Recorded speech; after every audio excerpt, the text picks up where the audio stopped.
Bueno, Evo Morales, muchas gracias por atendernos. Obviamente la primera pregunta tiene que ver con el coronavirus, con cómo está modificando no solo nuestras vidas, sino también cómo puede llegar a modificar los modelos económicos y políticos a lo largo y a lo ancho del mundo, ¿no? Muchas gracias por este contacto, agradecer por la entrevista y un saludo a la amable audiencia de este medio de comunicación, Radio Futuroc. Con la pandemia de carácter mundial, el mundo empezó a cambiar, por tanto, siento que todos tenemos que cambiar, y fundamentalmente las políticas de salud. Salud debe ser un derecho humano, por tanto no puede ser la vida una mercancía. Y de entre esos profundos cambios, como implementar el carácter mundial, tal vez desde las Naciones Unidas, por ejemplo, aprobar que salud es salud, la vida es un derecho humano y no un negocio privado. Pero además de eso, esta pandemia mundial deja mucho que desear en aspecto financiero. Yo diría, a mi manera de ver, cómo trabajar de manera conjunta los países como organismos internacionales para levantar la crisis financiera que va a dejar la pandemia mediante las restricciones que tenemos y obligadas a respetar, como cuarentena, no hay vuelos, no hay transporte, pero algo que me di cuenta, sin consumismo nuestros recursos naturales no valen nada. Claro. Eso levanta mucha sospecha. En algún momento estaba reflexionando, por ejemplo, tal vez de esta pandemia gana la madre tierra. Menos contaminación, menos consumismo. Habría que estudiar, no es mi imaginación, porque también la madre tierra soporta mucha contaminación, porque estamos convencidos que el ser humano no va a poder vivir sin la madre tierra. La madre tierra puede existir mejor sin el ser humano. Entonces, las preguntas que nos hacemos frente a un problema mundial que nos ha sorprendido a todos y a todos. Y siento que ningún Estado en el mundo estaba preparado para enfrentar algunos con diferencias, pero una sorpresa, y de acá a poco tiempo seguramente va a ser una profunda evaluación. Esperamos que sea la reunión ordinaria de las Naciones Unidas, que anualmente se hace en Nueva York. Claro. Hola Evo, ¿cómo estás? Rocío Criado te saluda.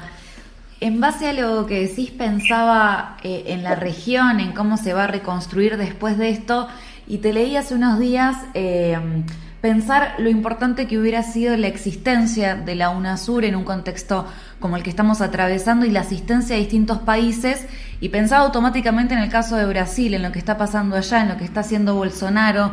¿Qué reflexión tenés al respecto y cómo pensás que se va a reconstruir la región después de esto? Ahora, especialmente los países del sistema capitalista de Sudamérica, deberían profundamente reflexionar qué importante era UNASUR. UNASUR era una interacción de sudamericanos, claro, en tiempos de Kirchner, en tiempos de Lula, en tiempos de Chávez, en tiempos de Correa, acompañado momentáneamente por Lugo, Mujica, en otros tiempos, de interacción y de debate político, pero también de debate de desarrollo. Y en algún momento nos planteamos, después llevamos estos planteamientos a CELAC. Así como Europa tiene una sola moneda, ¿por qué nosotros no podemos avanzar? porque nosotros también podemos exportar tecnología y no seguir importando tecnología de otros continentes cuando nos necesitamos para sustituir las importaciones, para industrializar nuestros recursos naturales. Pero ahora lo que nunca se hace falta UNASUR, y cuando algún gobierno plantea haber una reunión de UNASUR, la derecha sudamericana dice ya, sin Maduro, pero no dicen sin Áñez. Claro. Entonces esa es la diferencia que tenemos. Aunque el estatuto constitutivo de UNASUR no hay ninguna marginación, que sean gobiernos de derecha o de izquierda, solo que sean electos por su pueblo. Evo, ¿quién se beneficia? Democráticamente. ¿Quién se beneficia con la disolución de la unidad regional? Nos perjudica a los países que estamos con nuestros pueblos. Estados Unidos ha impulsado el llamado Grupo de Lima, solo para cómo usarnos y que apruebe la intervención o el golpe de Estado a Maduro, a la Revolución Bolivariana de Venezuela. Lo mismo organizaron el llamado, por ejemplo, Alianza del Pacífico. Alianza del Pacífico es para continuar con las políticas de aquellos tiempos del consenso de Bancisto o las políticas del ALCA, por ejemplo. Yo me acuerdo del B5, venimos acá antes de ser presidente como una reunión de jefes de Estado de América, pues sepultamos a ALCA, Área de Libre Comercio de las Américas. Desde los movimientos sociales yo decía, no debería llamarse ALCA, sino ALGA, Área de Libre Ganancia de las Américas. Un duro debate teníamos, saludamos, nuestros expresidentes de la región que enfrentaron. Entonces, realmente, cuando los países se liberan, de acuerdo Néstor, nuestro presidente, que decía, América Latina no es el patio trasero de Estados Unidos. A esos países, gobiernos progresistas o izquierdistas o antiimperialistas, golpes.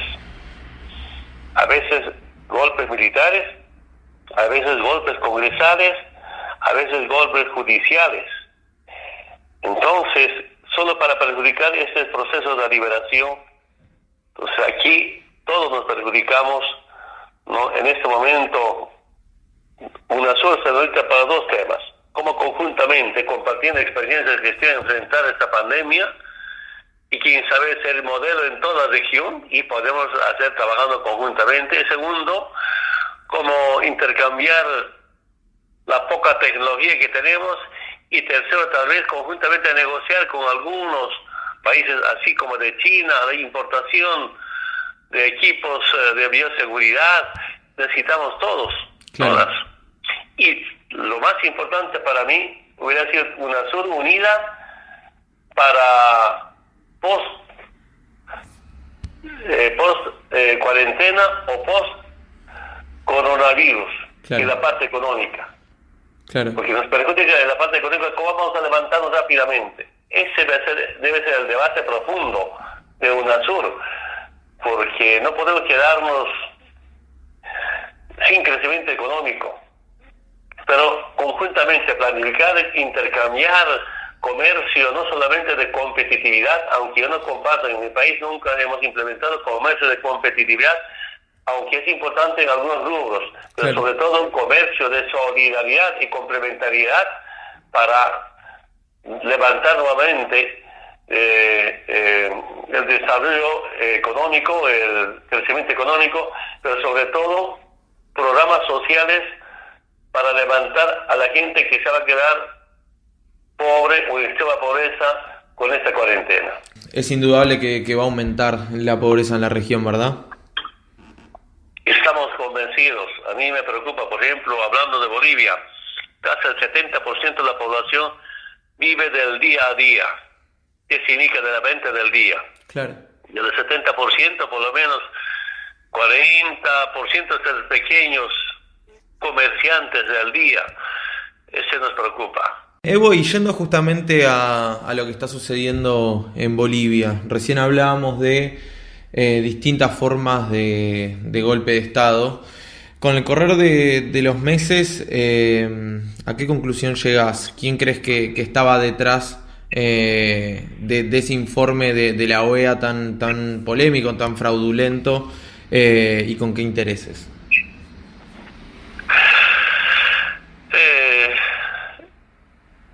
Ahora poco a poco nos vamos informando y como siempre van saliendo informaciones y de acá a poco tiempo se sabe información también de la CIA que faltando más de un año planificaron desde Estados Unidos el golpe de Estado.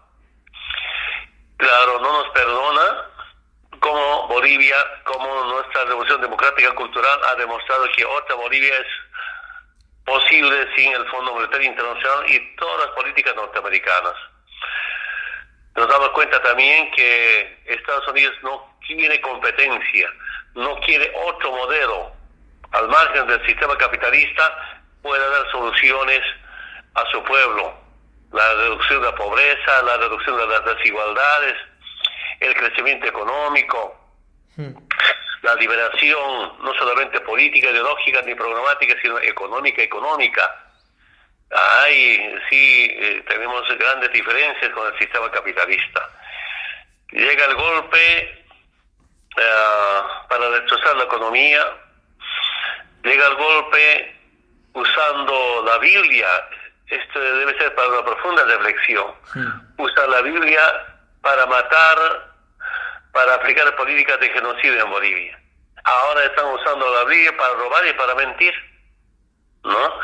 Y nuestra economía ya con deudas, por ejemplo, nosotros en los 14 años nunca nos hemos prestado ni $1 del Banco Central de Bolivia para pagar sueldos de aguinaldos. Diciembre del año pasado, una deuda de $2.800 millones.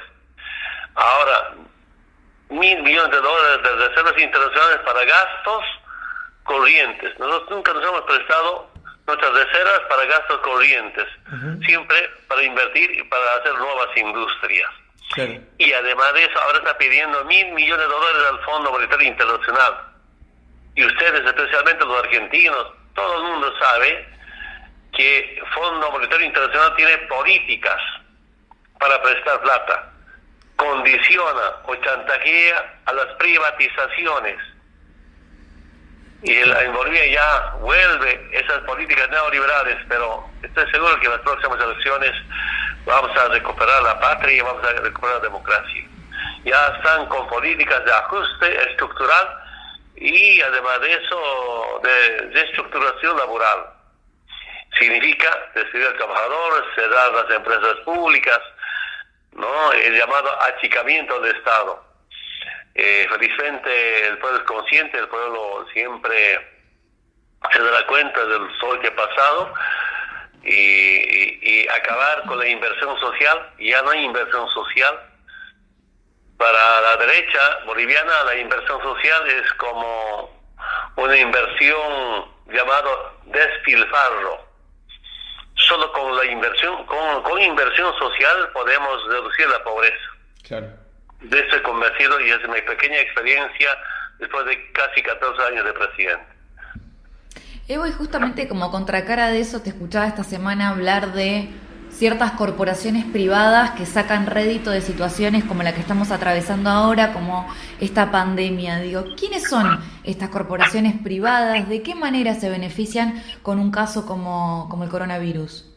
Por ahora, de manera unida, organizada a nivel nacional, a nivel regional, a nivel internacional deberíamos de enfrentar.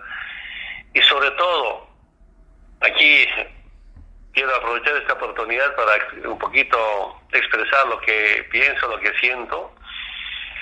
¿Cómo es posible, con semejantes problemas de salud de la vida, no se puede acabar con bloqueos y sanciones a los países de parte de Estados Unidos? Sí.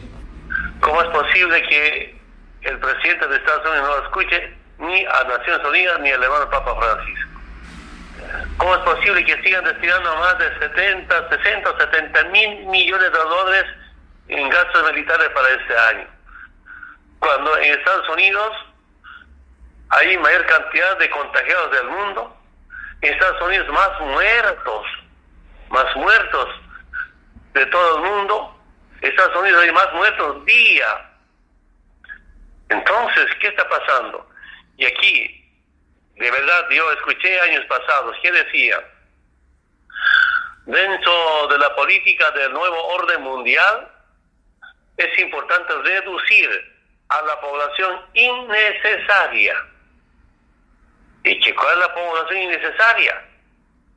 Los viejos dicen que es una carga para el Estado, los discapacitados y la gente pobre, humilde. Yo estoy casi segurísimo lo que muere más de 2.000 días en Estados Unidos, 70, 80, 90% de la gente humilde. Como la salud está privatizada, ¿cómo va a ir a hacerse tratar, recuperarse de coronavirus? Entonces yo no sé si esto es parte de una guerra biológica, guerra económica. Esperamos que bajo nueva orientación programática y lógica, repito nuevamente que la salud debe ser un derecho humano, pues cómo acabar con esas industrias o transnacionales de medicinas, que las investigaciones científicas sobre la salud no deben ser de carácter privado, sino deben asumir los estados. Y yo no sé si a nivel mundial pensar seriamente si con las clínicas privadas aportan a la solución de esta clase de pandemias, ¿no? Entonces, quién sabe, todavía no sabemos si hay una planificación muy reservada, muy secreta, muy oculta, que después o se gane el sistema capitalista, las transnacionales. No quiero pensar de que a poco tiempo aparezca la vacuna de alguna transnacional. Todos detrás de eso van a usar para evitar o para prevenir el tema de coronavirus. Será para el debate posterior lo que un poco comento en mi forma de pensar sobre la vida. Claro. Evo, las últimas, y te agradecemos mucho de verdad por tomarte unos minutos para charlar con nosotros. ¿Cómo estás vos desde lo personal y cómo encarás este desafío de que se reinstale en Bolivia la democracia? Bueno, yo de manera disciplinada cumpliendo la cuarentena acá en Buenos Aires, y con el día de ayer cumplí 4 semanas exactamente, aprovechando esta cuarentena, con algunos compañeros grabar para nuevos libros que se requiere dejar documentos para las futuras generaciones, y haciendo un poco de deporte a las 5 de la mañana, trotando en la trotadora, batiéndome récord, a las 5 de la tarde abdominales, y también batiéndome récord, y estoy por los 2.500 abdominales en la máquina. Después un poco revisar, contactarse con Bolivia, y saludo más bien la solidaridad del pueblo argentino, del pueblo boliviano, de mis hermanos bolivianos que viven en Argentina. No tengo muchos problemas en el tema de alimentación.